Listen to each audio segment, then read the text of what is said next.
Hi అండి, నేను మీ శైలజానండి. ఈరోజు నేను చిక్కుడుకాయ కర్రీ ప్రిపేర్ చేస్తున్నానండి. మా ఇంట్లో చిక్కుడుకాయ కర్రీని ఎలా చేస్తానో చూడండి. మీరు కూడాను మీకు నచ్చితే కానీ మీ ఇంట్లో కూడా ఒకసారి ట్రై చేయండి. ఫస్ట్ కడాయి పెట్టుకొని హీట్ ఎక్కినాక కొద్దిగా ఆయిల్ వేసుకున్నానండి. ఆయిల్ కూడా వేడెక్కిన తర్వాత అందులో ఆవాలు జీలకర్ర వేసి కొద్దిగా హీట్ ఎక్కుతానే ఆనియన్స్ వేసుకున్నానండి. ఆనియన్స్ కూడా బాగా వేయించుకున్న తర్వాత కొద్దిగా కరివేపాకు వేసుకున్నానండి. కరివేపాకు కూడా కొంచెం వేగిన తర్వాత అల్లం వెల్లుల్లి పేస్టు అది వేసి కొంచెం పచ్చివాసన పోయేంత వరకు వేయించుకున్నానండి.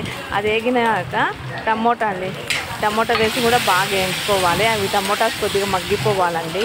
ఆ టమోటాస్ మగ్గిపోయిన తర్వాత ధనియాల పొడి, కారం పొడి, సాల్ట్ వేసుకొని కొద్దిగా బాగా వేయించుకోవాలండి. ఇవన్నీ కూడా మళ్ళీ పచ్చివాసన పోయేంత వరకు వేయించుకున్న తర్వాత చిక్కుడుకాయలు నేను ముందుగానే ఉడకబెట్టి పక్కన పెట్టుకుంటానండి.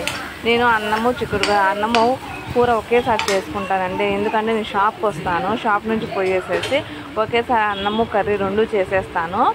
పిల్లలు మార్నింగ్ స్కూల్ ఉందంటే ఆయన వరకు ఏదైనా చేసేసి తర్వాత మధ్యాహ్నం లంచ్ చేసేసుకుంటాను.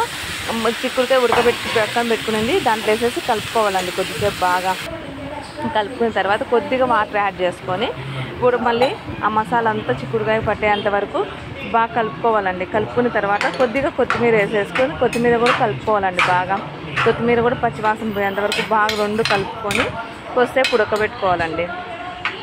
అది ఉడికిన తర్వాత దించుకొని టేస్ట్ అయితే చాలా బాగుంటుంది. ఇది రైస్లోకైనా బాగుంటుంది, చపాతీలకైనా బాగుంటుందండి. మీరు ఒకసారి ఇంట్లో ట్రై చేయండి. బాయ్.